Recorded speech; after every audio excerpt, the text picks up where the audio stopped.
لہٰذا اس کا باقی کا ایمان بھی قابل اعتبار نہیں ہوتا۔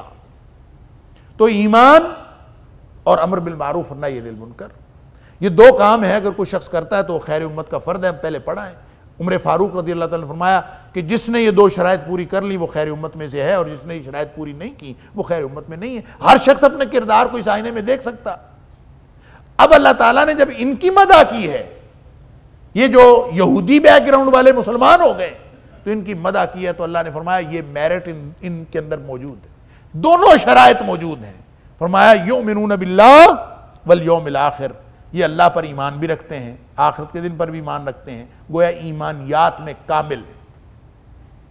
وَيَأْمُرُونَ بِالْمَعْرُوفِ وَيَنْهَوْنَ عَنِ الْمُنْكَرِ، اور نیکی کا حکم بھی دیتے ہیں، برائی سے منع بھی کرتے ہیں۔ وَيُسَارِعُونَ فِي الْخَيْرَاتِ، بھلائی کے کاموں میں بڑھ چڑھ کر حصہ لیتے ہیں، سرگرمی دکھاتے ہیں۔ اللہ اکبر، ایک دوسرے سے آگے بڑھنے کی کوشش کرتے ہیں۔ وَأُولَٰئِكَ مِنَ الصَّالِحِينَ، یہ صالح لوگ ہیں، یہ مدح ہے ان لوگوں کی۔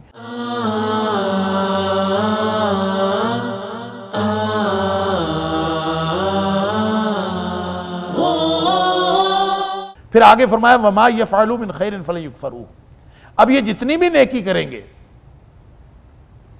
ان کو ان کا اجر ملے گا۔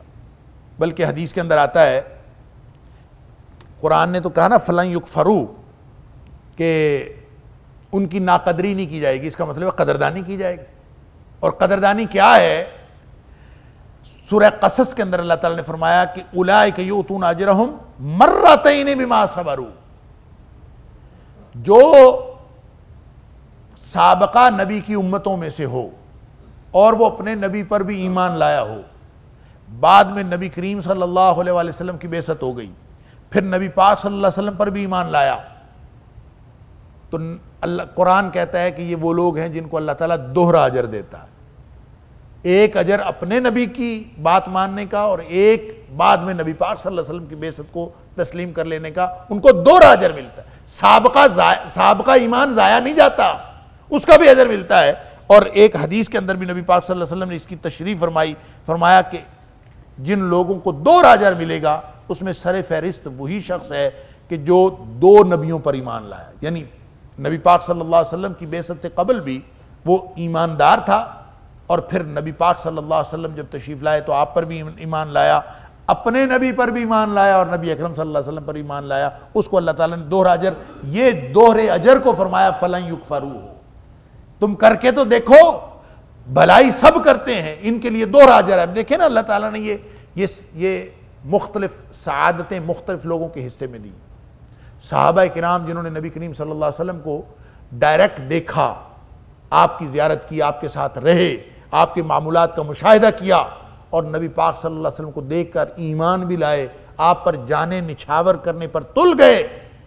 نبی پاک صلی اللہ علیہ وسلم فرماتے ہیں ان کو اللہ نے یہ اعزاز دیا ہے کہ جس نے ایمان کی حالت میں مجھے دیکھا اس کو جہنم کی آگ نہیں چھو سکتی، بلکہ فرمایا کہ جس نے حالت ایمان میں مجھے دیکھا اور حالت ایمان میں فوت ہو گیا اس کو جہنم کی آگ نہیں چھو سکتی، اور رعا مر رعانی، بلکہ وہ شخص جس نے ایسے شخص کو دیکھا اس کو بھی جہنم کی آگ نہیں چھوئے۔ یعنی نبی پاک صلی اللہ علیہ وسلم کی صحبت اختیار کرنے کا یہ اعزاز، ان کی نگاہیں نبی پاک صلی اللہ علیہ وسلم پر پڑی۔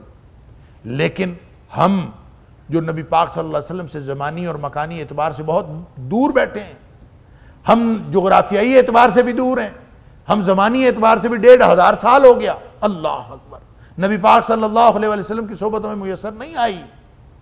تو نبی کریم صلی اللہ علیہ وسلم نے فرمایا کہ اس شخص کے لیے طوبیٰ، بہت بڑی خوشخبری ہے اس شخص کے لیے، لمن رآنی ثم آمن بی، جس نے مجھے دیکھا اور مجھ پر ایمان لایا۔ کتنی بڑی سعادت ہے، بڑی خوشخبری اس شخص کے لیے جس نے مجھے دیکھا اور مجھ پر ایمان لایا۔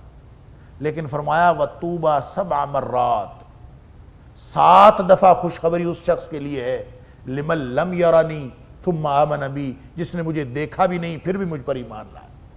یعنی ہم اس کو یہ سعادتوں کی تقسیم ہے، جو سعادت صحابہ کرام کے حصے میں آئی وہ کسی اور کے حصے میں نہیں آ سکتی، اور جو دوسروں کو اللہ تعالیٰ کمپنسیٹ کر رہا کہ جس نے دیکھا بھی نہیں پھر بھی نبی پاک صلی اللہ علیہ وسلم پر ایمان لائے، آپ کی ہر بات کو تسلیم کرتے ہیں، تو اس کا مطلب ان کے لیے 7 دفعہ خوشخبری ہے۔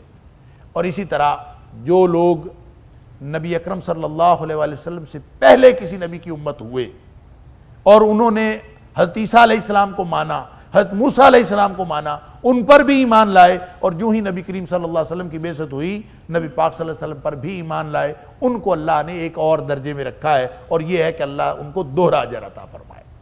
یہ اللہ تعالیٰ نے سعادتوں کی تقسیم کی ہے، یہ بات فرمائی ہے فَلَن يُكْفَرُوهُ کہ جو بھی یہ نیکی کریں گے، پہلے بھی نیکیاں کرتے رہے، اب بھی نیکی کریں گے، ان کی ناقدری نہیں ہوگی بلکہ ان کو تو دوہرا اجر ملے گا۔ واللہ علیم، ان خاص ڈسٹنکشن والا اجر، واللہ علیم بالمتقین۔ اور فرق صرف یہ ہے کہ کون کون شخص اللہ کی ناراضگی سے بچ کر اور اللہ کی رضامندی حاصل کرتے ہوئے زندگی گزارنا چاہتا ہے۔ اگر اس روش پہ زندگی گزارو گے اللہ جانتا ہے، پھر اللہ تعالیٰ یہ ساری سعادتیں نصیب کرتا ہے، اللہ ناقدری نہیں کرتا۔ ان الذین کفروا لن تغنی عنہم اموالہم ولا اولادہم من اللہ شیئا، اور جو لوگ کافر ہیں یعنی مومن نہیں بنے، ایک تو گروہ ہے نا یہ مومن بن گیا، ان کی مدح میں یہ 3 آیات آ گئی۔ پھر اگر کوئی شخص کافر رہتا ہے، وہ بھلے پچھلی امت کا ہو بھلے اس امت کا ہو، وہ کسی کا بھی جس نے انکار ہی کر دیا اللہ کی آیتوں کا، ان الذین کفروا جو بھی کافر ہوئے، بے شک وہ لوگ جو کافر ہوئے، لن تغنی عنہم اموالہم ولا اولادہم من اللہ شیئا، وہ جتنے مرضی مال کما لیں، جتنی مرضی اولادیں ان کے ہوں، اور ظاہری طور پر سوشل سٹیٹس جتنا مرضی وہ انجوائے کریں، وہ کبھی بھی ان کو اللہ کے ہاں فائدہ نہیں دے گی۔ اللہ اکبر۔ یوم لا ینفع مال ولا بنون، اس دن نہ مال کام آئے گا نہ بیٹے کام آئیں گے، الا من اتی اللہ بقلب سلیم۔ کام کیا آئے گا کہ دل کس کا سالم ہے، کس کے دل میں ایمان کامل ہے، ایمان وہاں پہ گنا جائے گا، تقوی وہاں پہ گنا جائے گا، یہاں پہ اولادیں اور مالوں کی بات نہیں ہے۔ نبی پاک صلی اللہ علیہ وسلم فرمایا ان اللہ تعالی لا ينظر الى صورکم ولا الى اموالکم، اللہ نہ تمہاری شکلیں دیکھتا ہے نہ اللہ تعالیٰ تمہارے مال دیکھتا ہے، کون امیر کتنا ہے، کون خوبصورت کتنا ہے، بھئی حد ہو گئی ہے۔ یہ تو ان چیزوں کے بارے میں ہیں، یہ تو ان چیزوں میں سے ہیں جو اختیاری ہے ہی نہیں۔ شکل کیسی اللہ نے بنائی ہے نا، کسی کی خوبصورت شکل ہے، کسی کی خوبصورت نہیں ہے، کم خوبصورت زیادہ خوبصورت، یہ سارا اللہ کا کام۔ تو اس بات کو ڈسٹنکشن کیسے کہا جا سکتا، یہ کسی کا امتیاز کیسے ہو سکتا ہے؟ اسی طرح مال عطا کرنا بھی اس کا کام، وہ کسی کو زیادہ دے دیتا ہے، کسی کو کم دے دیتا ہے، کسی کو چھین کے آزماتا ہے، کسی کو دے کے آزماتا ہے، یہ اس کا کام۔ اس نے یہ مختلف درجات بنائے ہیں، معایش، یہ مختلف درجے معیشت کے بنائے ہیں تاکہ وہ امتحان کرے، امتحان کے لیے اس نے دیا، اس میں بھی کس طرح کی ڈسٹنکشن۔ لہذا فرمایا کہ مال اور اولاد کام نہیں آئیں گے، من اللہ شیئا، اللہ کے ہاں قطعاً کچھ بھی یہ کام نہیں آئیں گے۔ وَأُولَئِكَ أَصْحَابُ النَّارِ، یعنی یہاں سے ایک طرز زندگی کا بھی اشارہ ملتا ہے، لطیف اشارہ، کہ جن لوگوں کا ایمان نہیں ہوتا، جو لوگ کافر ہوتے ہیں، ان کی پوری زندگی مادیت پر مبنی ہوتی ہے، وہ صرف اپنی اولادوں پر نگاہ رکھتے ہیں اور اپنی مادی ترقی پر نگاہ رکھتے ہیں کہ ان کا مال ہو، ان کا خاندان ہو، اور ان کے خاندان کے ایسٹس بڑھتے جائیں اور خاندان کے جو بینک بیلنس ہیں وہ بڑھتے جائیں، دولت بڑھتی جائے، اس کے علاوہ ان کو کوئی مطمع نظر نہیں ہوتا۔ یہ کافرانہ طرز زندگی ہے کہ جو مال و اولاد سے آگے ان کی نگاہ ہی نہیں جاتی، وہ زمین سے اوپر ہی نہیں اٹھتے۔ سورہ اعراف میں اللہ تعالیٰ نے ایسے لوگوں کی مثال کتے سے دی کہ کتا جو بیٹھا ہانپتا رہتا ہے، اس کو کچھ مل جائے تو بھی ہانپتا ہے، نہیں ملتا تو بھی ہانپتا ہے، وہ اس کا تعلق صرف یعنی زمین کے ساتھ وہ چپکے ہوئے ہوتے ہیں، مادیت کے ساتھ، مادے سے مراد یہ مادیت، میٹیریلزم، اس میٹر کے ساتھ اور مادی زندگی کے ساتھ ان کا سارا تعلق ہوتا ہے، اور اس کے علاوہ سوائے شہوات جو ہیں، اپنی شہوات نفسانی، اس کو پورا کرنے کے علاوہ ان کا کوئی مطمع نظر ہی نہیں ہوتا، اور وہ پورا کرتے ہوئے وہ یہ سمجھتے ہیں کہ ہم زندگی بڑی اچھی گزار رہے ہیں۔ فرمایا یہ چیزیں اللہ کے ہاں تو کام نہیں آئیں۔ آپ پوری دنیا میں دیکھ لیجئے، جہاں عیاشی کا اڈا ہے، جہاں کہیں پوری دنیا میں جو لوگوں کو فیسینیٹ کرتا ہے، وہاں پہ کیا ہے؟ یعنی آپ لوگ دبئی جاتے ہیں، سنگاپور جاتے ہیں، منیلا جاتے ہیں، فلاں جگہ جاتے ہیں، یہ سارے جو ممالک کے اندر جو کچھ ہے، کیا چیز ہے وہاں پہ کتوں کا سامان ہی تو ہے۔ جو لوگ صرف مادی خواہشات پوری کرنا چاہتے ہیں، انہی کا سامان ہے نا۔ اللہ تعالیٰ تمہیں ان سے اوپر اٹھانا چاہتا ہے، تو فرمایا جو کافر ہیں نا ان کا مطمع نظر تو صرف اپنی مادی ضروریات اور مادی خواہشات پوری کرنا ہوتا ہے، اللہ کے ہاں یہ کام نہیں آتے. یہ طرز زندگی ہے کافرانہ طرز زندگی. لہٰذا جس کا بھی طرز زندگی یہ ہوگا اولئک اصحاب اولئک اصحاب النار، یہی لوگ جہنم والے ہیں، آگ والے. ہم فیہا خالدون، اور اس کے اندر ہمیشہ رہیں گے. مثل ما ينفقون في هذه الحیات الدنیا كمثل ريح فيها سر اصابت حرث قوم ظلموا انفسهم فاهلكته وما ظلمهم الله ولكن انفسهم يظلمون. جو لوگ اس دنیا کی زندگی کو مطمع نظر بنا کے اس دنیا میں ہی خرچ کرتے ہیں، ان کی مثال مثل ما ينفقون في هذه الحیات الدنیا، جو اسی دنیا کی زندگی کو سب کچھ سمجھ کر اسی میں اپنا سب کچھ لگا دیتے ہیں، خرچ کرتے ہیں. اور خرچ کرنے سے مراد صرف مال خرچ کرنا نہیں ہوتا، بلکہ اپنی صلاحیتیں بھی خرچ کرتے ہیں، اپنی زندگیاں لگاتے ہیں، اپنے مال اولاد ہر چیز اس دنیا کے لیے لگا دیتے ہیں. فرمایا ان کی مثال ہے کمثل ریح، ان کی مثال ایسے ہے جیسے ایک ہوا ہو، آندھی، فیہا سر، اور آندھی ایسی ہو کہ اس کے اندر سخت سردی ہو، جاڑا. تو سخت ٹھنڈی ہوا جس کھیتی پر پڑتی ہے نا اس کو اجاڑ کے رکھ دیتی. تو فرمایا ایسے ہے جیسے آندھی آئے اور اس کے اندر سخت سردی ہو. اصابت حرث قوم، اور وہ ہوا اور وہ آندھی سخت جاڑے والی اور سخت سردی والی وہ کسی قوم کی کھیتی پر، ان کی فصلوں پر جا پڑے. اور فصلوں پر جب ایسی ہوا پڑتی ہے تو وہ جلا کے اور بھسم کر کے رکھ دیتی. فرمایا وہ قوم ظالموا انفسہم، جو قوم اپنی جانوں پر ظلم کرتی ہے یعنی شرک میں مبتلا ہے، وہ اللہ اور اس کے رسول صلی اللہ علیہ وسلم کے احکامات کی نافرمانی کے مرض میں مبتلا ہے. فرمایا اس کی کھیتی پر وہ ہوا پہنچے فَأَهْلَكَتْهُ، اور اس کو برباد کر کے رکھ. یہ مثال ہے ان لوگوں کی جو صرف دنیا کی زندگی میں خرچ کرتے ہیں اور اسی کو سمجھتے ہیں بابر بعیش کوش کے عالم دوبارہ نیست، کہ موج کرو، کھاؤ پیو، موج اڑاؤ، ایٹ ڈرنک اینڈ بی میری، کھاؤ پیو اور موج اڑاؤ، یہ دنیا دوبارہ نہیں ملنی، زندگی دوبارہ نہیں ملنی، اس میں ہم موج کر لیں. جنہوں نے اسی دنیا کی زندگی کو اپنا مطمع نظر بنایا ہوا ہے اور اسی پہ سارا کچھ اپنی ساری صلاحیتیں اسی کے لیے لگا رہے ہیں، تو ان کی مثال تو ایسے ہی ہے نا کہ کھیتی جتنی مرضی انہوں نے اگائی ہو، ایک آندھی آئی، اس میں شدید قسم کا پالا، شدید قسم کی سردی، اور وہ آئی اور اس نے اس ساری کی ساری کھیتی کو تباہ و برباد کر کے رکھ دیا. فَأَهْلَكَتْهُ، ان کے پلے کچھ بھی نہیں رہا، محنت ضائع ہو گئی، ختم ہو گئی. اللہ اکبر. قرآن نے سورہ کہف کے اندر فرمایا قُلْ هَلْ نُنَبِّئُكُمْ بِالْأَخْسَرِينَ أَعْمَالًا، اے حبیب صلی اللہ علیہ وآلہ وسلم ان کو بتائیے کہ میں تمہیں خبر دوں کہ اصل اعمال میں گھاٹا پانے والے لوگ کون ہیں. فرمایا یہ وہ لوگ ہیں الذین ضل سعیہم فی الحیات الدنیا، جن کی دنیا کی زندگی کی ساری محنت ضائع گئی. وَهُمْ يَحْسَبُونَ أَنَّهُمْ يُحْسِنُونَ صُنْعًا، دنیا میں زندگی گزارتے ہوئے بڑے سیانے بنتے تھے اور ان سے سیانا کوئی تھا ہی نہیں. وہ کہتے تھے ہم سے کو بھی عقل مند ہے. وہ دنیا میں زندگی گزارتے وہ یہی سمجھتے رہے کہ ہم سے بہتر کام کون کر رہا ہے، ہم تو سب سے بہتر ہم کر رہے ہیں. لیکن وہ ساری کی ساری محنت ضائع ہو جائے گی. اللہ اکبر. ساری زندگی محنت کر کر کے تھکے ہوئے ہوں گے، جہنم میں جائیں گے. قرآن کہتا ہے هل اتاک حدیث الغاشیہ وجوہ یومئذ خاشیہ عاملۃ ناصبہ، کہ ڈرے ہوئے چہرے محنت کر کر کے تھکے ہوئے ہوں گے. تصلی نارا حامیہ، دہکتی ہوئی آگ میں ڈال دیا جائے. اللہ اکبر. کیوں؟ اس لیے کہ محنت کی ڈائریکشن ہی غلط تھی. یا ایھا الانسان انک کادح الی ربک کدحا فملاقیہ.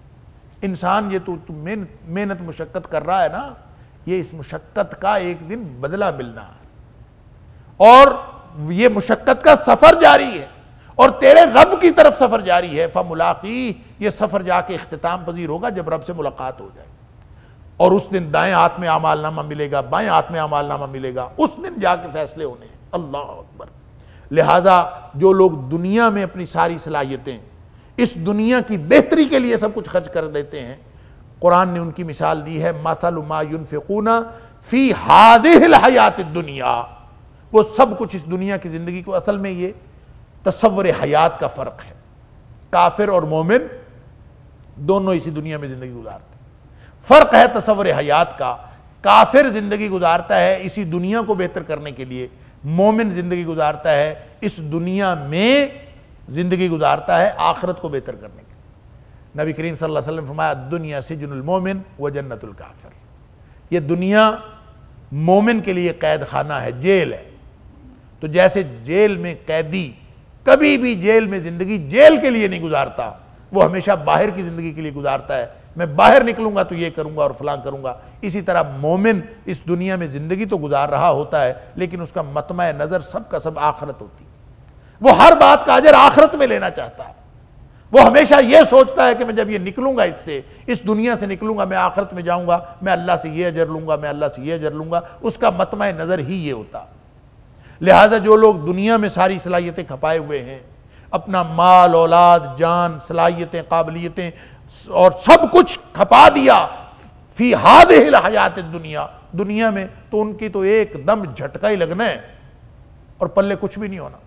قیامت کے دن جن لوگوں کو بائیں ہاتھ میں اعمال نامہ ملے گا نا، قرآن کہتا ہے دو حسرتیں کریں گے وہاں، ما اغنا عنی مالیہ ہلک عنی سلطانیہ۔ اللہ اکبر۔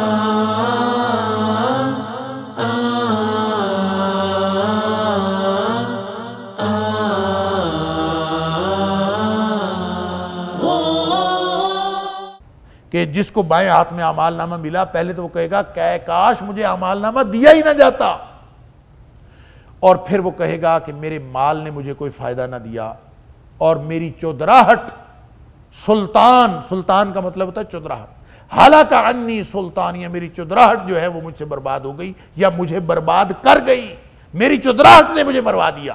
اللہ اکبر۔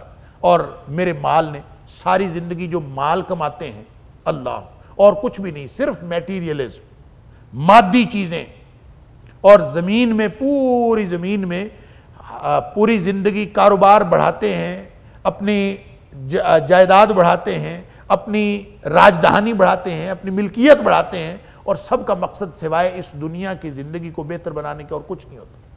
فرمایا ان کی مثال تو ایسے ہی ہے کہ ایک دن ہوا چلنی ہے، اور ساری جو کی ہوئی محنت ہے، کسان کھیتی اگانے کے لیے کتنی محنت کرتا ہے، ہل چلاتا ہے، دن رات اس کے اوپر ایک کرتا ہے، محنت کرتا ہے، پھر وہ کھیتی اگتی ہے، اور کھیتی اگائے اور بالکل وہ پکنے کے قریب ہو، اوپر سے ہوا چلے، فَأَهْلَكَتْ ہو، سب کچھ برباد ہو گیا۔ اللہ تعالیٰ یہ مثال دیتا ہے، فرمایا وَمَا ظَلَمَهُمُ اللَّهُ، جن کی ایک دم اس طرح کھیتی برباد ہو گئی، ساری زندگی کی محنت ضائع ہو گئی، یہ نہ سمجھیں کہ اللہ نے ان کے اوپر ظلم کیا، وَلَكِنْ أَنفُسَهُمْ يَظْلِمُونَ، اپنے جانوں پر انہوں نے خود ظلم کیا ہے کہ انہوں نے سمجھا ہی نہیں اللہ کے اس کارخانہ موت و حیات کو، الذی خلق الموت والحیات لیبلوکم ایکم احسن عملا، انہوں نے سمجھا کہ ہم اس دنیا میں عیش کرنے کے لیے آئے ہیں، حالانکہ یہ اس دنیا میں تو ہم امتحان دینے کے لیے آئے ہیں، یہ دنیا امتحان کا گھر ہے، اس کو سمجھا ہی نہیں۔ اللہ اکبر۔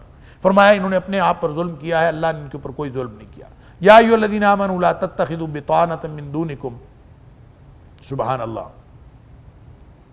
امت مسلمہ کو جو ہدایات دی جا رہی ہیں نا، یہ میں نے عرض کیا تھا کہ یہ جو آیت نمبر 102 سے آیت نمبر 120 تک، یہ سورہ آل عمران کا وہ حصہ ہے جس میں امت مسلمہ یعنی خیر امت کو تنظیمی ہدایات دی گئی کہ تم نے کیسے سسٹم اپنا ڈیولپ کرنا۔ ان کو ایک بات خصوصیت کے ساتھ کہی ہے، سورہ آل عمران میں بھی ہے، سورہ نساء میں بھی آگے یہی بات ہے، پیچھے سورہ بقرہ میں بھی یہی بات ہے، آگے سورہ مائدہ میں بھی یہی بات ہے۔ یہ جو ساری مدنی صورتیں، سورہ بقرہ بھی مدنی، سورہ آل عمران بھی مدنی، سورہ نساء بھی، اور سورہ مائدہ بھی مدنی صورت، اس کے بعد جا کے سورۃ الانعام جو مکی صورت آتی ہے۔ یہ جو ساری لمبی مدنی صورتیں ہیں، ان سب میں امت مسلمہ کو ہدایات دی گئی ہیں، اور ساتھ ہی ساتھ جو کردار یہود و نصارہ کا بیان ہوا ہے نا، ہر جگہ سورہ بقرہ میں بھی بیان ہوا، سورہ آل عمران میں ہم دیکھ رہے ہیں کہ بیان ہو رہا ہے ان کا کردار، اور ساتھ ہی سورہ مائدہ میں بھی ہوا، سورہ نساء میں بھی ہوا۔ اصل میں مطمع نظر یہ ہے، اللہ تعالیٰ ہمیں یہ سمجھانا چاہتا کہ تم ان کی چالوں کو سمجھو. وہ تمہیں کافر بنانا چاہتے ہیں. تم اگر اہل ایمان کی سی زندگی گزارنا چاہتے ہو، اگر خیر امت کی زندگی گزارنا چاہتے ہو، خیر امت کے افراد بننا چاہتے ہو، تو تمہیں ان کی چالوں سے، ان کی سازشوں سے ہوشیار اور خبردار رہنا ہوگا، ان سے بچنا ہوگا. اور اگر ان سے نہیں بچو گے تو پھر جیسے ان کی فضیلت ان سے چھن گئی ہے، ویسے وہ بھی یہ چاہتے ہیں کہ تمہاری فضیلت بھی تم سے چھنوا کے بیٹھیں. ان کا اصل میں مطمع نظر یہ. لہٰذا یہاں پہ ڈائریکٹ حکم دیا ہے ان تنظیمی ہدایات میں، یا ایھا الذین آمنو، اے ایمان والو، لا تتخذوا بطانۃ من دونکم، کسی بھی ایسے شخص کو جو تم میں سے نہ ہو، من دونکم، تم میں سے نہ ہو، اس کو اپنا دلی دوست نہیں بنانا. بطانہ کا مطلب ہوتا ہے ایسا دوست جس کے ساتھ آپ رازداری کی باتیں کر سکیں. تو کسی کو بھی ایسا دوست نہیں بنانا. تو چونکہ لفظ بطانہ ہے اور اس میں رازداری کا پہلو بہت نمایاں ہے اس لفظ میں، تو اس کا مطلب یہ ہوگا کہ کوئی بھی ایسی بات غیروں کو نہیں بتانی جو امت مسلمہ کا راز ہو. یا ایھا الذین آمنو لا تتخذوا بطانۃ من دونکم، کہ اپنے علاوہ غیر مسلموں سے کوئی بھی ہو، یہودی ہو، عیسائی ہو، ہندو ہو، سکھ ہو، چینی ہو، کسی بھی ملک کا ہو، اگر وہ تمہارا نہیں ہے نا، تمہارے اندر سے نہیں ہے، تو اس کو کبھی اپنا دلی دوست نہیں سمجھنا، اس کو راز نہیں دینا. اس لیے کہ لا یعلونکم خبالا، کوئی کمی نہیں کریں گے تمہاری بربادی میں. ان کی تو ہر وقت کوشش ہوتی ہے کہ تمہاری بربادی ہونی چاہیے. دیکھیں ساری دنیا کو تو تکلیف ہے. خیر امت اگر کسی کو اللہ نے اعزاز دیا ہو اور کسی کا اعزاز چھین لیا ہو تو تکلیف تو ہوگی. میں نے عرض کیا کہ یہ تصادم ہمیشہ رہے گا اور یہ سازشیں ہمیشہ چلتی رہیں گی، نہ ان کی تکلیف ختم ہو. ان کو تو اس بات کی بڑی تکلیف ہے کہ ان کا قبلہ کیوں تبدیل ہوا. کوئی بھی ایک بات ان کو برداشت نہیں ہے. اور فرمایا کہ جب وہ تمہاری تباہی و بربادی میں، خبال کا مطلب ہوتا ہے نقصان، تمہارا جو نقصان ہے اس میں لا یعلونکم، الا یعلو کا معنی ہوتا ہے کمی کرنا، کوتاہی کرنا، سستی کرنا. لا یعلونکم خبالا، کہ وہ اپنا، ان کا فریضہ کیا ہے، گویا یہودیوں کا خاص طور پر، سارے کافروں کا، ان کا بنیادی مطمع نظر اور بنیادی فریضہ یہ ہے کہ وہ ہر صورت میں تمہیں نقصان پہنچائیں. ہر لمحہ، ہر مرحلہ زندگی پر، اور ہر جو ان کا زندگی کا جو پہلو ہے اس میں ان کا مطمع نظر یہ ہے کہ تمہیں نقصان پہنچایا جائے. لہٰذا جب ان کو موقع ملے گا، لا یعلونکم خبالا، وہ تمہیں نقصان پہنچانے میں سستی نہیں کریں گے. وہ تو ہیں ہی اسی بات پہ لگے ہوئے. اس لیے ان کو اپنا کوئی راز نہ دے بیٹھنا، ان کو رازدار نہ بنانا. ودوا ما عنتم، وہ تو ہر وہ بات چاہتے ہیں جو تمہارے لیے تکلیف کا باعث ہو، تمہیں تکلیف پہنچانا چاہتے ہیں. قد بدت البغضاء من افواہہم، ان کے منہوں سے، ان کی زبانوں سے دشمنی ظاہر ہو گئی. وما تخفی صدورہم اکبر، زبان سے وہ جو کچھ اظہار کر دیتے ہیں اور ان کے اظہار کے ذریعے سے تمہاری دشمنی جتنی واضح ہوتی ہے، جتنی ظاہر ہوتی ہے، فرمایا یہ تو بہت تھوڑی ہے، اصل دشمنی تو ان کے دلوں میں چھپی ہوئی ہے. وما تخفی صدورہم، جو ان کے سینوں نے چھپایا ہوا ہے، اکبر، وہ تو بہت بڑی دشمنی، وہ تمہارا بہت بڑا نقصان کرنا چاہتے ہیں. ہر وقت اسی سازش میں لگے رہتے ہیں کہ تمہارا نقصان کریں.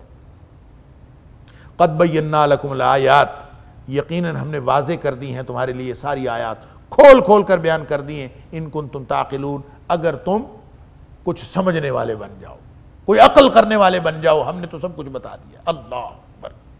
اب یہ جو خرابیاں بتا دی ان کی پوری تفصیل ہے. ایک چارج شیٹ پیش کی نا سورہ بقرہ میں، پھر یہاں سورہ آل عمران میں بھی ان کی خرابیاں، ان کے عقیدے کی خرابیاں، ان کے عمل کی خرابیاں، اور پھر آگے سورہ نساء میں بھی، سورہ مائدہ میں بھی اللہ تعالیٰ نے ان کی کردار کی، عمل کی، فکر کی ساری خرابیاں بتانے کے بعد یہ حکم ہے کہ ان کے دل کدورتوں سے بھرے ہیں، تمہارے خلاف بغض اور حسد سے اور دشمنی سے بھرے ہیں. کبھی بھی اعتبار نہیں کرنا، ان کو کوئی راز نہیں دے بیٹھنا. اسی بنیاد پر حضرت عمر فاروق رضی اللہ تعالیٰ عنہ اس آیت سے استدلال کرتے ہوئے وہ فرمایا کرتے تھے کہ اسلامی حکومت میں، اسلامی ریاست میں کوئی بھی ذمہ داری، چاہے وہ چھوٹی ہو چاہے وہ بڑی ہو، کوئی بھی ذمہ داری کسی غیر مسلم کو نہیں دی جا سکتی۔ اس لیے کہ آپ کوئی بھی آفس ان کو دیں گے نا، چاہے چھوٹا آفس ہوگا چاہے بڑا آفس ہوگا، جب آپ آفس دیں گے تو اس کا مطلب ہے آپ حکومتی امور اس کے سپرد کریں گے۔ جب آپ حکومتی امور اس کے سپرد کریں گے تو وہ بہت سارے حکومتی امور ایسے ہوتے ہیں جو عوام الناس کی نظروں سے اوجھل ہوتے ہیں، وہ صرف اور صرف آفس بیریئرز کے پاس ہوتے ہیں، لہٰذا تمہارے راز ان کے پاس چلے جائیں گے۔ تو قرآن منع کر رہا ہے لا تتخذوا بطانۃ من دونکم، اپنے علاوہ یعنی جتنے مسلمان نہیں ہیں ان کو یہ راز نہیں دینے۔ لہٰذا عمر فاروق رضی اللہ تعالیٰ کا فتویٰ اس آیت کے استدلال سے اور اس آیت سے استدلال کرتے ہوئے یہ ہے کہ اسلامی حکومت میں کسی کو، یعنی ہم تو کہتے ہیں نا ہمارے آئین میں لکھا ہوا ہے کوئی غیر مسلم سربراہ نہیں بن سکتا، تو عمر فاروق رضی اللہ تعالیٰ کا فتویٰ یہ ہے کہ صرف سربراہ نہیں بلکہ کوئی بھی اہم حکومتی عہدہ اس کو نہیں دیا جا سکتا۔ اس لیے کہ جب بھی ہاں کوئی ماتحتی والا ہو تو ماتحتی والا کارکن بنائے جا سکتے ہیں، مزدوری لی جا سکتی ہے، ان سے سروسز لی جا سکتی ہیں، ان کو کہیں بھی کھپایا جا سکتا ہے، لیکن جو اس طرح کا عہدہ ہو جس میں ذمہ داری بھی ہو اور حکومتی راز افشا ہونے کا خطرہ ہو، اسٹریٹجک اور پالیسی میٹرز جو ہیں وہ اس کے ساتھ تعلق رکھتے ہوں، تو ایسے کسی بھی عہدے پر کسی غیر مسلم کو فائز نہیں کیا جا سکتا۔ بلکہ علامہ قرطبی نے لکھا ہے اور علامہ ابن کثیر نے بھی امام حسن بصری رحمۃ اللہ علیہ کا قول لکھا ہے کہ یہ جو بطانہ ہے نا، لا تتخذوا بطانۃ من دونکم، کہ رازدار نہ بناؤ، عمر فاروق رضی اللہ تعالیٰ نے اس سے استدلال کیا کہ اس کو کوئی عہدہ نہیں دینا، لیکن امام حسن بصری رحمۃ اللہ علیہ اس سے استدلال کرتے ہیں کہ یہ عہدے کی بات نہیں ہے، یہ بات راز کی ہے کہ راز نہیں دینا۔ تو اس کا مطلب یہ ہوا کہ کسی غیر مسلم سے حکومتی امور میں مشورہ بھی نہیں کیا جا سکتا۔ آپ مشورہ اس سے لیں گے اس لیے کہ مشورہ امانت ہوتا ہے، نبی کریم صلی اللہ علیہ وسلم نے فرمایا مشورہ امانت ہے، اور آپ امانت کس کے سپرد کر رہے ہیں؟ ایک غیر مسلم کے سپرد کر رہے ہیں، اور جب آپ غیر مسلم کے سپرد امانت کر رہے ہیں تو وہ تو ہے ہی بددیانت، لا یالونکم خبالا، وہ تو بیٹھے ہی اس مشن پہ ہیں کہ تمہارا نقصان کیسے کرنا ہے۔ لہٰذا اگر تم نے مشیر اپنے غیر مسلم رکھ لیے نا، اگر کافروں میں سے اٹھا کے اپنے مشیر رکھ لیے، ہمارا تو کام ہی سیدھا ہے، تعلیم کا مشیر وہ آپ مغرب سے لے آئیں، فائنانس کا مشیر مغرب سے لے آئیں، سیاست کا مشیر مغرب سے لے آئیں، ہر چیز ہم باہر سے لا کے امپورٹ کر کے پھر کہتے ہیں دیکھیں وہ جو مشیر آیا تھا نا اس نے ہمارے نظام تعلیم کی بڑی تعریف کی ہے۔ حد ہو گئی ہے۔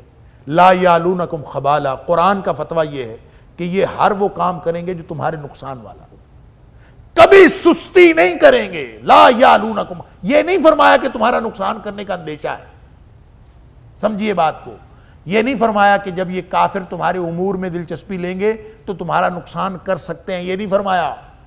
فرمایا یہ تمہارا نقصان لازماً کریں گے، کبھی سستی نہیں کریں گے، تمہارے نقصان میں کبھی کوتاہی نہیں کریں گے۔ تو لہٰذا جب آپ بڑے بڑے عہدوں پر فورن کنسلٹنٹ رکھتے ہیں نا تو یہ قرآن کے اس آیت کے تناظر میں یہ بہت بڑا خطرہ ہے۔ آپ گویا لوگوں کو اپنا نقصان کرنے کی دعوت دیتے ہیں جب آپ بڑے بڑے کنسلٹنٹ رکھتے ہیں، اور ان کو آپ بڑی تنخواہیں بھی دیتے ہیں، اور وہ آ کے اپنا مشن پورا کرتے ہیں کہ آپ کو نقصان پہنچانے، وہ تو ایسی پالیسی بنائیں گے نا جو آپ کو نقصان کرے گی۔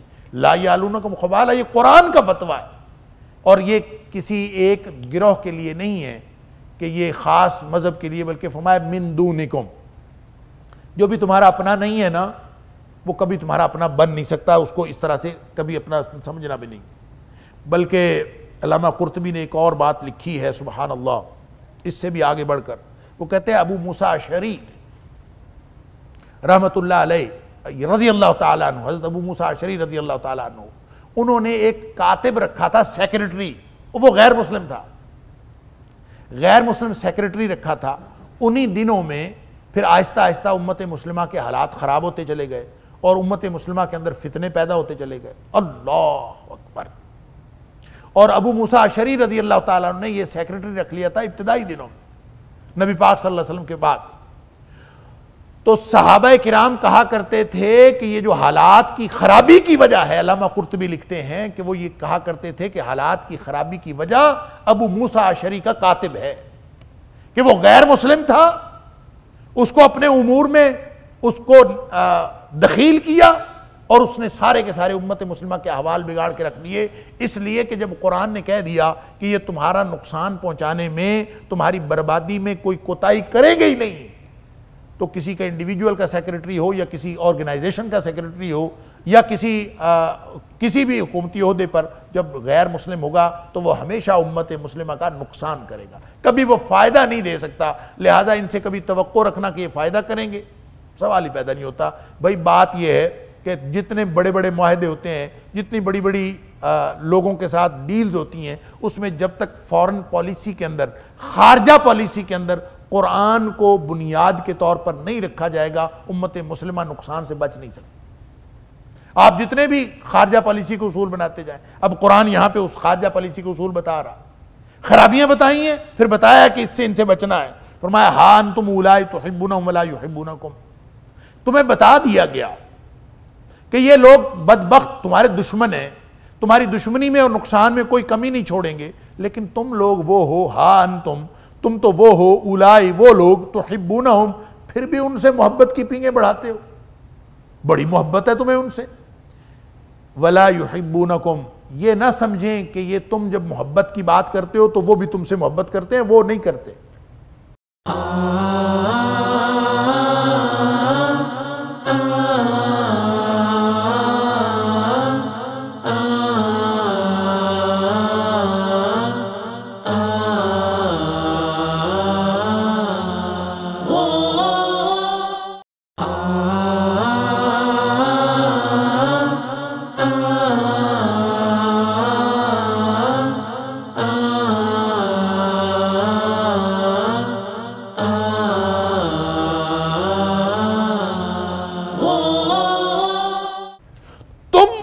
کی بات کرتے ہو، ولا یحبونکم، دیکھیں اللہ کا قرآن زندہ معجزہ، زندہ رہنمائی قیامت تک کے لیے، فرمایا تم محبتوں کی بات کرتے ہو، ان کے دلوں میں تو نفرتیں ہیں، ان کے دلوں میں تو، ان کے دل تو قدورتوں سے بھرے ہیں، وما تخفی صدورہم اکبر، ان کے دل کتنی بڑی بڑی دشمنی چھپا کے بیٹھے ہوئے ہیں، فرمایا وہ محبت کوئی نہیں کرتے، ان کے دلوں میں نفرتیں ہیں، وَتُؤْمِنُونَ بِالْكِتَابِ كُلِّهِ، اللہ تم تو کتاب پر ایمان رکھتے ہو، الکتاب سے مراد قرآن بھی ہو سکتا ہے، الکتاب سے مراد ساری آسمانی کتابیں بھی ہو سکتی ہیں، تم ساری کتابوں پر ایمان رکھتے ہو، ظاہر ہے جب تم ساری کتابوں پر ایمان رکھتے ہو تو تم تو معاہدوں کی پابندی کرتے ہو، وہ کسی پر بھی ایمان نہیں رکھتے، یہ یہاں پہ جملہ بیان نہیں ہوا، یہ مفہوم موجود ہے یہاں پہ کہ تم ایمان بھی رکھتے ہو، محبتوں کی پینگیں بھی بڑھاتے ہو، وہ نہ محبت رکھتے ہیں نہ وہ ایمان رکھتے ہیں، اللہ اکبر۔ اب اندازہ کریں جس کو محبت بھی کوئی نہیں ہے، دشمنی ہے، ایمان بھی کسی کتاب پر نہیں ہے، کسی ضابطے کو وہ نہیں مانتے، کسی قانون کو نہیں مانتے، عہد شکنی کرنا، بددیانتی کرنا، پوری تاریخ ہے ان کی، آگے جائیں گے ہم سورہ مائدہ کے اندر اللہ تعالیٰ نے اور تفصیل کے ساتھ ان کا کردار بیان کیا کہ حرام خوری، جاسوسی کرنا، اللہ کے کلام میں تحریف کرنا اور پھر بددیانتی کرنا، اور ہمیشہ آپ بددیانتی کی خبریں ان سے ملتی رہیں گی، کبھی بھی یہ لوگ دیانت کا مظاہرہ نہیں کر سکتے۔ جب ایسے لوگ ہیں تو ان سے محبتیں بڑھانے کا کیا مطلب؟ ہاں انتم ہاؤلائی، ہاں انتم اولائی، تم تو وہ لوگ ہو، تحبونہم، پھر بھی ان سے محبت کرتے ہو، ولا یحبونکم، وہ تم سے محبت نہیں کرتے، وتؤمنون بالکتاب کلہ، اور پھر تمہارا دعویٰ ہے کہ ہم ساری کتابوں پر ایمان رکھتے ہیں، وہ تو نہیں رکھتے۔ وَإِذَا لَقُوكُمْ، یہ جو تمہارے ساتھ میٹنگ کرتے ہیں نا پیار محبت کے ساتھ، بڑے امن چین کے ساتھ، قَالُوا آمَنَّا، تو یہاں بیٹھ کر بڑے آرام سے پیار سے محبت سے کہتے ہیں ہاں بالکل ٹھیک ہے، ہم نے مان لی تمہاری بات، لیکن وَإِذَا خَلَوْا، جب وہ یہاں سے اٹھ جاتے ہیں نا، اس یہاں کی میٹنگ سے اٹھ جاتے ہیں، وہاں جاتے ہیں تو کیا کرتے ہیں؟ عَضُّوا عَلَيْكُمُ الْأَنَامِلَ مِنَ الْغَيْظِ، اللہ اکبر، چباتے ہیں تمہارے اوپر اپنی انگلیاں غصے سے، یعنی اپنی انگلیاں کاٹ کاٹ کھاتے ہیں، اتنا غصہ ہے تمہارے لیے ان کے دلوں میں کہ جب یہاں سے اٹھتے ہیں، تمہاری ملاقاتیں ختم ہوتی ہیں تو وہ جا کے اکیلے بیٹھ کے اپنی انگلیاں غصے سے کاٹتے ہیں. قل موتوا بغیظکم، اے حبیب صلی اللہ علیہ وسلم آپ فرمائیے کہ تم مر جاؤ اپنے غصے میں. یعنی تمہارا غصہ تمہارے ساتھ، یہ کبھی ہو نہیں سکتا کہ قرآن کی باتیں غلط ہوں. ممکن ہے؟ ہو نہیں سکتا. قرآن نے پورا تجزیہ کر کے رکھ دیا ہے، فارن پالیسی کی بنیاد بتا دی ہے کہ جب تم نے خارجہ پالیسی مرتب کرنی ہو تو دوست دشمن کو اس بنیاد پر متعین کرو.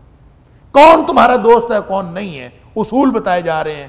فرمایا قل موتوا بغیظکم، یہ بظاہر تمہارے ساتھ میٹنگز کرنا، معاہدے کرنا، MOUs سائن کرنا اور سب کچھ کر کے اٹھنا، یہ یہاں تمہارے ساتھ پیار محبت کی باتیں کرتے ہیں، ادھر جا کے اپنے ہاتھ کاٹتے ہیں غصے سے جو تمہارے اوپر ان کو غصہ ہے. اللہ اکبر.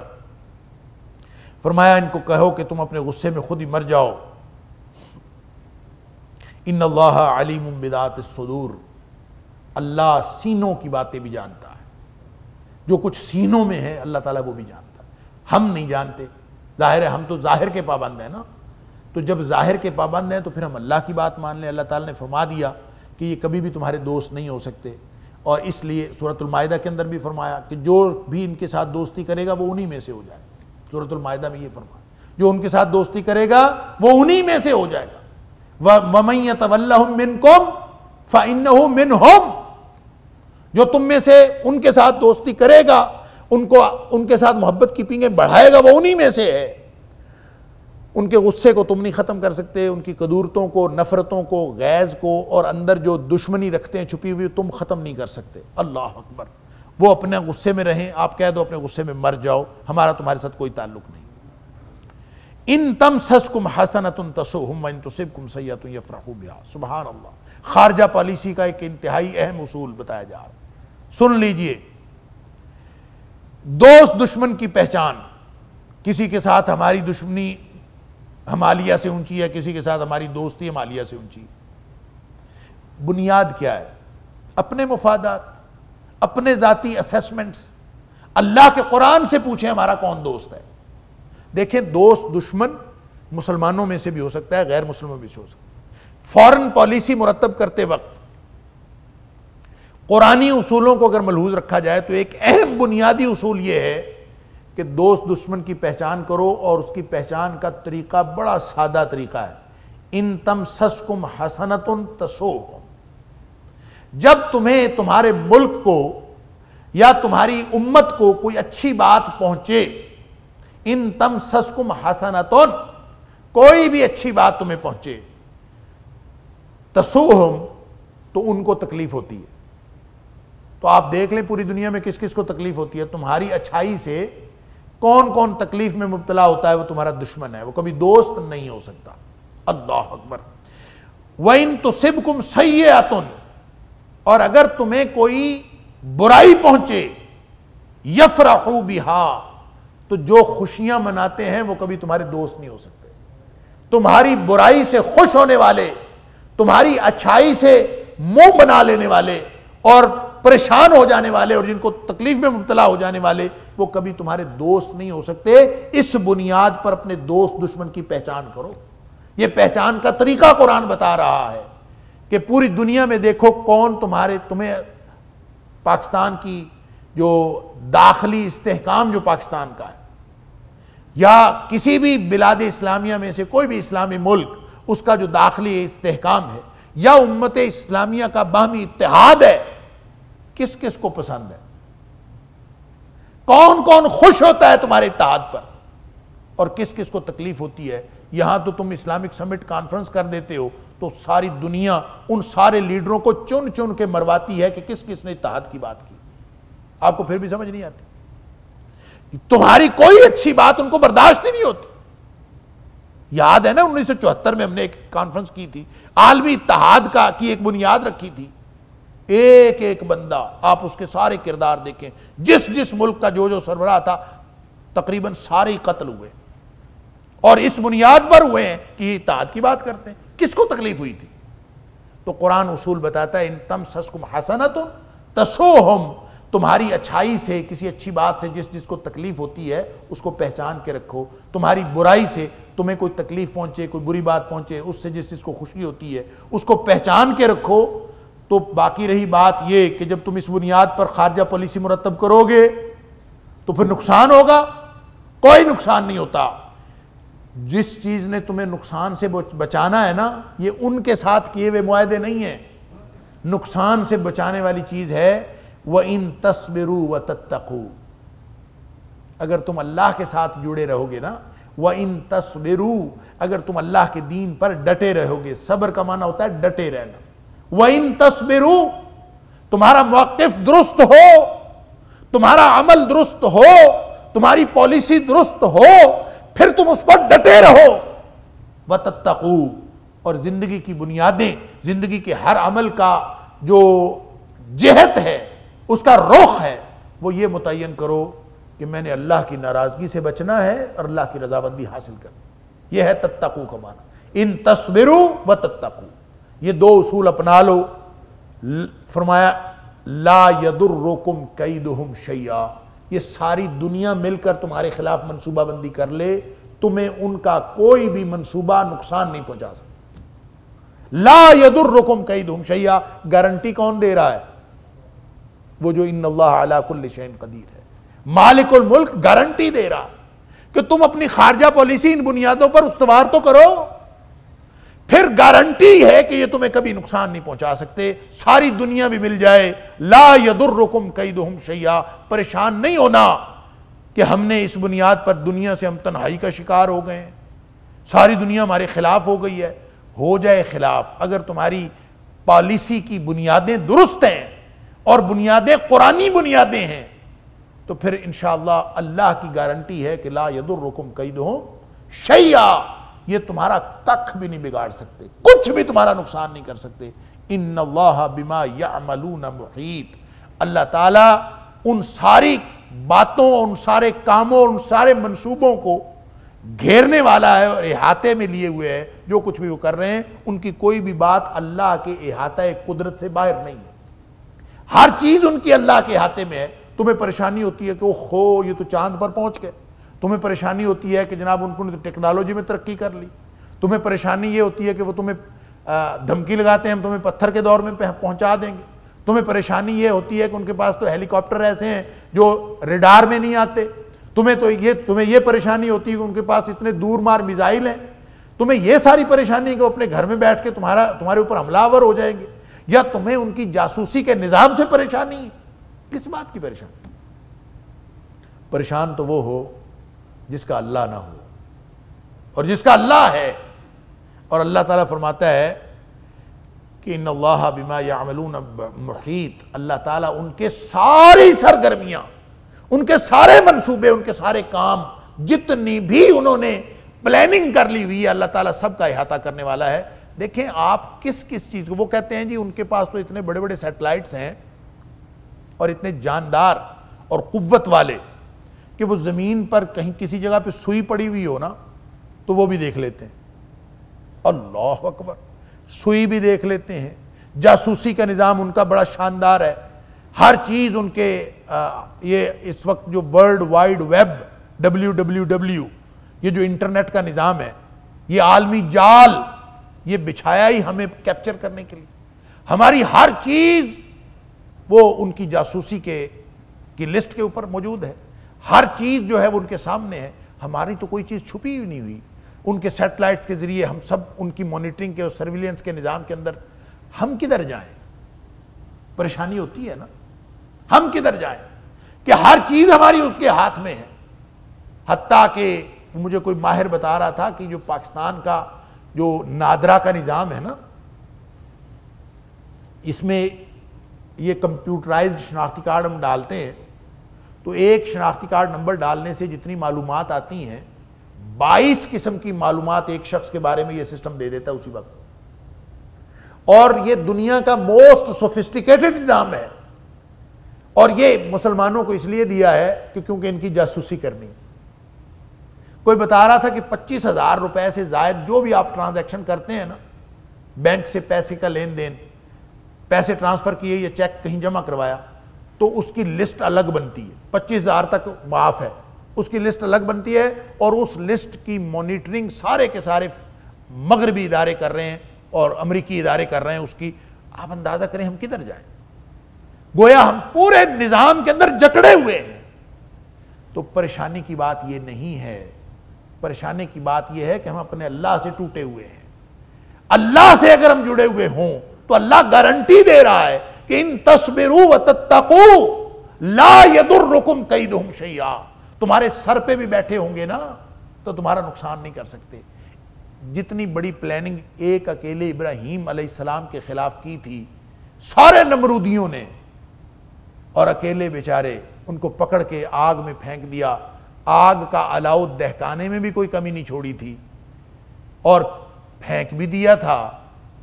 تو جو بچانے والا ہے، جو گارنٹی دے رہا ہے کہ لا یضرکم کیدہم شیئا، پھر اس نے بچایا نا۔ اس نے پھر آگ کو ہی کہہ دیا کہ تو جلا نا، تو اس کے لیے ٹھنڈی ہو جا، یا نار کونی بردم و سلام علی ابراہیم، کیونکہ ابراہیم کے اندر وہ بیسک پری ریکوزٹس جو ہے، بنیادی شرائط موجود تھیں جس کے ذریعے سے اللہ کی گارنٹی سے مستفید ہوا جا سکتا، اور اللہ کی گارنٹی لا یضرکم کیدہم شیئا، تمہیں کوئی نقصان نہیں ہوگا۔ ہم کیوں نہیں ایمان رکھتے اس بات پر کہ اللہ کی بات ماننے سے انشاءاللہ مسلمانوں کا کوئی نقصان نہیں ہوتا؟ یہ اللہ تعالیٰ گارنٹی دے رہے ہیں، اور رہ گئے ان کے کام، ان کا کوئی کام بھی ایسا نہیں جو اللہ کے احاطہ قدرت سے باہر ہو۔ ان اللہ بما یعملون محیط، اللہ ان کے سارے کاموں کو گھیرے ہوئے ہے، کس کو کہاں غیر مؤثر کرنا ہے، کس کو کہاں مؤثر کرنا ہے۔ اب سارے کے سارے دار الندوہ میں میٹنگ کرنے کے بعد نبی کریم صلی اللہ علیہ وسلم کے گھر کا محاصرہ کر کے کھڑے ہیں۔ پروگرام یہ ہے کہ آج رات نعوذ باللہ من ذالک نبی پاک صلی اللہ علیہ وسلم کو قتل کر دیں۔ نبی پاک صلی اللہ علیہ وسلم گھر سے نکلے، ان کے گھیرے کے اندر سے وہ گھیرا ڈال کے کھڑے ہوئے، ان کے پاس سے گزر گئے، کسی کو نظر ہی نہیں آیا۔ یہ اللہ کا کام، ان اللہ بما یعملون محیط۔ اللہ تعالی ہم سب کو قرآن پر، اللہ کی باتوں پر اور اللہ کے رسول صلی اللہ علیہ وسلم کی باتوں پر ایمان نصیب فرمائے۔